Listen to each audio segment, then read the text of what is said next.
আমি সাইফুল, আমার channel Saiful study পয়েন্টে সকলকে স্বাগতম জানাই। তো আজকে যে ভিডিওটি বেসিক্যালি বানানো হয়েছে সেটা হলো যে আমরা পশ্চিমবঙ্গের বাসিন্দা, আমি পশ্চিমবঙ্গের বর্ধমান জেলার বাসিন্দা। তো পশ্চিমবঙ্গে আমাদেরকে প্রথমে জানতে হবে যে আমাদের পশ্চিমবঙ্গে কতগুলো সরকারি হসপিটাল আছে এবং কতগুলো বেসরকারি হসপিটাল আছে। তো আমরা প্রথমে কিন্তু সরকারি হসপিটালগুলির নাম বলবো এবং কত সালে সেটা প্রতিষ্ঠিত হয় এবং কোন কোন কোন জেলায় অবস্থিত। চলুন ভিডিও শুরু করছি। যদি আমরা লক্ষ্য করি, প্রথমে যে আমাদের হসপিটালের কথা নাম আসবে সেটা হলো যে এসএসকেএম। এসএসকেএম এর ফুল ফর্ম কিন্তু আমরা সকলেই জানি না। এসএসকেএম এর ফুল ফর্ম হলো Seth Sukhlal Karnani memorial hospital. SSKM SSKM এর ফুল ফর্ম হচ্ছে সেট শুক্লাল কার্নানি মেমোরিয়াল হসপিটাল, যা এসএসকেএম নামে পরিচিত। তবে পুরানো অঙ্গগুলো এটাকে অনেকে কিন্তু পিজি হসপিটাল নামে কিন্তু ব্যবহার করে থাকেন, পিজি হসপিটাল বলে করে থাকেন, ঠিক আছে। তো পিজি হসপিটালে প্রথম আমাদের কিন্তু একটা জিনিস দেখার আছে, পিজি হসপিটালে কিন্তু প্রথম রোগী কে ছিলেন। পিজি হসপিটালে এসএসকেএম এর প্রথম রোগী ছিলেন মাইকেল মধুসূদন দত্ত। তিনি 22 জুন ভর্তি হন এবং 29 জুন 1873 সালে শেষ নিঃশ্বাস ত্যাগ করেন। ওকে। তো এসএসকেএম ভারতের প্রাচীনতম জেনারেল হসপিটাল কত সালে প্রতিষ্ঠিত হয়? 1707 সালে এটা কিন্তু প্রতিষ্ঠিত হয়। 1707 সালে গার্লস্টাইন প্লেসে পুরাতন দুর্গের প্রাঙ্গণে কিন্তু এটা প্রতিষ্ঠিত হয়েছিল। একটা কিন্তু জিকের মধ্যে কোশ্চেন আসতে পারে, SSKM Seth Sukhlal Karnani memorial hospital, SSKM এর ফুল ফর্ম কি? সেট শুক্লাল কার্নানি মেমোরিয়াল হসপিটাল কত সালে প্রতিষ্ঠিত হয়? 1707 সালে প্রতিষ্ঠিত হয়ে থাকে। এই হসপিটালে প্রথম রোগী কে ছিলেন? ওই হসপিটালে প্রথম রোগী ছিলেন আমাদের কবি মাইকেল মধুসূদন দত্ত। কত সালে এখানে অ্যাডমিট হন? উনি 22 জুনে ভর্তি হয়েছিলেন 1873 সালে, ঠিক আছে। কলকাতার দ্বিতীয় হসপিটালের নাম কি? আমাদেরকে প্রথমে জানতে হবে কলকাতার দ্বিতীয় হসপিটাল হচ্ছে, কলকাতার দ্বিতীয় হসপিটালের নাম কি আমাদেরকে কিন্তু অবশ্যই জানা দরকার। কলকাতার দ্বিতীয় হসপিটাল কি? কলকাতার দ্বিতীয় হসপিটাল যেটা হলো সেটা হলো যে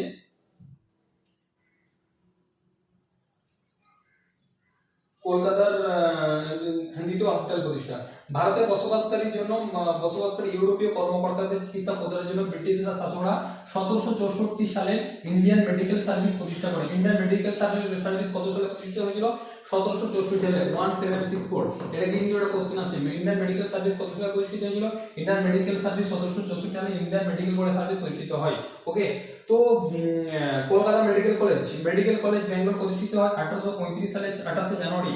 1835 সালের 28 জানুয়ারি মেডিকেল কলেজ বেঙ্গল প্রতিষ্ঠিত হয়। মেডিকেল কলেজ বেঙ্গল কবে প্রতিষ্ঠিত হয়? মেডিকেল কলেজ বেঙ্গল প্রতিষ্ঠিত হয় 1835 সালে 28 জানুয়ারি। ওকে। কলকাতার মেডিকেল কলেজ ও হাসপাতাল, কলকাতার মেডিকেল কলেজ কতগুলো আছে জানা দরকার। এটা মনে রাখা আকর্ষণীয় যে কলকাতা মেডিকেল কলেজ ও হাসপাতাল এশিয়ার মধ্যে ইউরোপীয় চিকিৎসা পদ্ধতিতে শিক্ষাদান ও চিকিৎসা প্রদানের ক্ষেত্রে দ্বিতীয় প্রাচীনতম প্রতিষ্ঠান। মনে রাখতে হবে কিন্তু, এটা মনে রাখা আকর্ষণীয় যে কলকাতা মেডিকেল কলেজ ও হাসপাতাল এশিয়ার মধ্যে ইউরোপীয় চিকিৎসা পদ্ধতিতে শিক্ষাদান ও চিকিৎসা প্রদানের ক্ষেত্রে দ্বিতীয় প্রাচীনতম প্রতিষ্ঠান। বর্তমানে এটি পশ্চিমবঙ্গ সরকার দ্বারা অর্থায়ন পরিচালিত হয়ে থাকে, যদিও এটি মূলত চিকিৎসা বিজ্ঞান প্রদানের জন্য একটি প্রতিষ্ঠান হিসেবে প্রতিষ্ঠিত হয়েছিল। তবে প্রতিষ্ঠার পর থেকে কোটি কোটি রোগীর চিকিৎসা সমানভাবে কার্যকর। সমগ্র পশ্চিমবঙ্গ থেকে রোগীরা এখানে চিকিৎসার জন্য আসেন। ওকে। মেডিকেল কলেজ ও হাসপাতালে এখানে বহিরাঙ্গন অভ্যন্তরীণ চিকিৎসার জন্য বেশ কয়েকটি ব্লক রয়েছে, ঠিক আছে, ব্লক রয়েছে।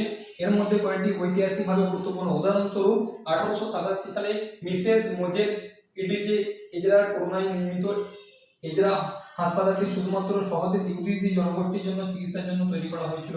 ওকে। পশ্চিমবঙ্গের বর্তমান স্বাস্থ্যসেবা কি? পশ্চিমবঙ্গের বিভিন্ন স্থানে আরো অনেকগুলো স্বাস্থ্যসেবা কেন্দ্র খোলা হয়েছে। এগুলোর মধ্যে তিনটি ভাবে বিভক্ত। প্রথমত প্রাথমিক স্বাস্থ্য কেন্দ্র, যা নাগরিকদের মৌলিক স্বাস্থ্য প্রদান করে, এর বেশিরভাগ, ঠিক আছে। পশ্চিমবঙ্গের বর্তমান স্বাস্থ্যসেবা আমাদেরকে জানতে হবে। পশ্চিমবঙ্গের বিভিন্ন স্থানে আরো অনেকগুলো স্বাস্থ্যসেবা কেন্দ্র খোলা হয়েছে। এগুলি প্রধানত তিনটি ভাগে বিভক্ত। কি কি? এক নম্বর হচ্ছে যে প্রাথমিক স্বাস্থ্য কেন্দ্র, যা নাগরিকদের মৌলিক স্বাস্থ্যসেবা প্রদান করে, এর বেশিরভাগ পশ্চিমবঙ্গ সরকারের মালিকানাধীন এবং রাজ্যের গ্রামাঞ্চলে অবস্থিত। তারপরে জেলা সদর দপ্তর মহকুমা হসপিটাল, যা মাধ্যমিক স্বাস্থ্যসেবা কেন্দ্র। এবং তৃতীয়টি হলো স্বাস্থ্যসেবা কেন্দ্র, যদিও এগুলোর মধ্যে বেশিরভাগ রাজ্যের রাজধানীতে অবস্থিত, তবে কয়েকটি বড় বড় হসপিটালের নাম আমরা কিন্তু এখানে উল্লেখ করব। কতগুলো বড় বড় হসপিটালের নাম আমরা কি কি উল্লেখ করব? পশ্চিমবঙ্গে 4টি শ্রেণীর প্রাথমিক স্বাস্থ্য সেবা ইউনিট রয়েছে। গ্রামীণ অঞ্চলে প্রাথমিক স্বাস্থ্য কেন্দ্রগুলিকে সাব সেন্টার বা এসি বলা হয়। গ্রামীণ অঞ্চলে প্রাথমিক স্বাস্থ্য কেন্দ্রগুলিকে সাব সেন্টার বা এসি বলা হয়। তারা হাজার হাজার গ্রামীণ জনগোষ্ঠীকে মৌলিক স্বাস্থ্য সেবা প্রদান করে। পশ্চিমবঙ্গে প্রায় 10,500টি সাব সেন্টার রয়েছে, যার প্রতিটিতে গড়ে 6,000 রোগী চিকিৎসা সেবা কেন্দ্র করে। তো আমাদের জানতে হবে পশ্চিমবঙ্গে এই মোমেন্টে দাঁড়িয়ে, আমি যে মোমেন্টে ভিডিওটা বানাচ্ছি, আজকে তারিখ হলো 14ই সেপ্টেম্বর। ওকে, 14ই সেপ্টেম্বর। পশ্চিমবঙ্গে কতগুলো সাব সেন্টার রয়েছে বা এসসি সাব সেন্টার কতগুলো রয়েছে? 10,500 সাব সেন্টার রয়েছে। প্রতিদিনে গড়ে 6,000 রোগী কিন্তু চিকিৎসা প্রদান করা হয়। সরকার কর্তৃক গঠিত বিভিন্ন কমিটি গ্রামীণ জনগোষ্ঠীকে কার্যকর চিকিৎসা প্রদানের জন্য অবিলম্বে সাব সেন্টারের সংখ্যা বাড়ানোর সুপারিশ করেছে। তাই এই কেন্দ্রগুলির অবকাঠামোগত সুবিধার ক্ষেত্রে কিছু উন্নতি করা হয়। ওকে, এই উপর কেন্দ্রগুলিকে উপরে রয়েছে ব্লক প্রাথমিক স্বাস্থ্য কেন্দ্র বিপিসিএইচ, গ্রামীণ হসপিটাল আরএইচ মানে হচ্ছে আরএইচ মানে রুরাল হসপিটাল, পিএইচসি মানে হচ্ছে প্রাথমিক স্বাস্থ্য কেন্দ্র, প্রাথমিক health centre, primary health centre, PHC and RH and BPHC এই তিনটে ক্যাটাগরিতে ভাগ করা হয়ে থাকে। পশ্চিমবঙ্গে ইউনিট মানে পশ্চিমবঙ্গে আমাদের কিন্তু জানতে হবে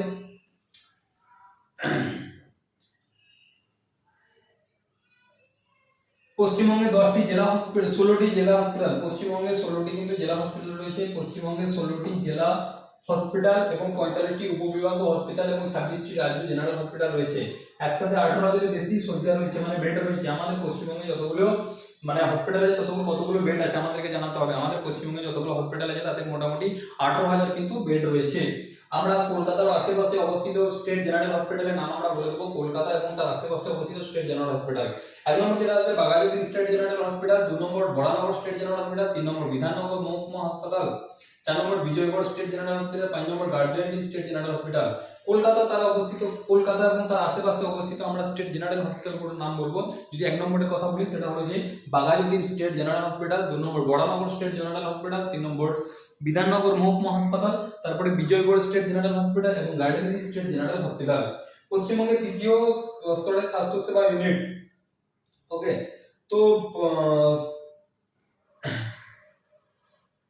সরকার দ্বারা পরিচালিত উপরে উল্লেখিত প্রাথমিক স্বাস্থ্যগুলি ছাড়াও শহরে আরো কতগুলো কিন্তু ভালো ভালো হসপিটাল রয়েছে, যেমন Chittaranjan cancer hospital, Kolkata Chittaranjan cancer hospital, MR Bangur hospital, KPC medical college ও হাসপাতাল, Charnock health care institute, doctor R Ahmed dental college. ঠিক আছে, সরকার দ্বারা পরিচালিত উপরে উল্লেখিত প্রাথমিক হসপিটালগুলো ছাড়াও শহরের অনেকগুলো কিন্তু রয়েছে, যেমন হচ্ছে কি চিত্তরঞ্জন ক্যান্সার হসপিটাল, 2 নম্বর এমআর বাঙ্গুর হসপিটাল, 3 নম্বর কেপিসি মেডিকেল কলেজ হাসপাতাল, 4 নম্বর চারনক হেলথ কেয়ার ইনস্টিটিউট ও ডক্টর আহমেদ ডেন্টাল কলেজ।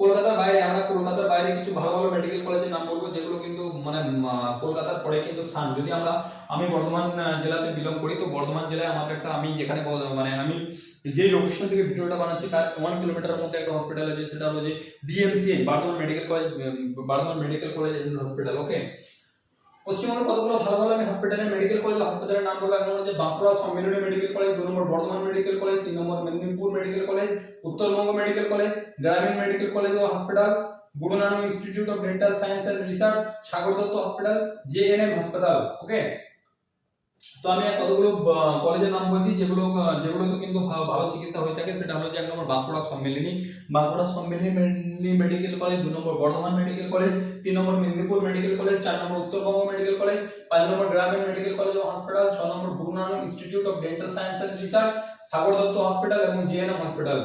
পশ্চিমবঙ্গের বেসরকারি হাসপাতাল, আমরা কিন্তু পশ্চিমবঙ্গের কতগুলো বেসরকারি হাসপাতাল আছে যেগুলো কিন্তু খুব একটা ভালো চিকিৎসা হয়ে থাকে। যেটা আমরা পিআরএলএস কলকাতাতে অবস্থিত মাল্টি স্পেশালিটি হাসপাতালগুলির মধ্যে woodland multi speciality hospital limited সবচেয়ে প্রাচীন, মানে হচ্ছে উডল্যান্ড হলো সবথেকে প্রাচীনতম হসপিটাল। এটি 1947 সালে শহরে সেবা প্রদান করে আসছে। বিপরীতে ফোর্টিস হেলথ কেয়ার এবং অ্যাপোলো গেনিগলস হসপিটালের মতো স্বাস্থ্যসেবা ইউনিটগুলো তুলনামূলক সম্প্রতি দরজা করে দিয়েছে। দেখুন, Woodlands multi speciality hospital limited সবচেয়ে প্রাচীন, মানে হচ্ছে 1947 সালে। উডল্যান্ড কত সালে প্রতিষ্ঠিত হয়? উডল্যান্ড হসপিটাল 1947 সালে প্রতিষ্ঠিত হয়। তারপরে চলে আসবে ফোর্টিস হেলথ কেয়ার এবং অ্যাপোলো গেনিগলস। যদি আমরা বেসরকারি হসপিটালের কথা বলি, নাম্বার 1 আসবে পিআরএলএ, তারপরে advance medicare and research institute RI, AMRI, AMRI যেটা বলা হয় এটাকে। তারপরে Ruby hospital, Calcutta medical research institute, Kothari medical centre, BP Poddar hospital ও মেডিকেল রিসার্চ লিমিটেড, জেনিক super speciality hospital, Desun hospital, Columbia Asia hospital, IISI hospital, Iris hospital. ঠিক আছে।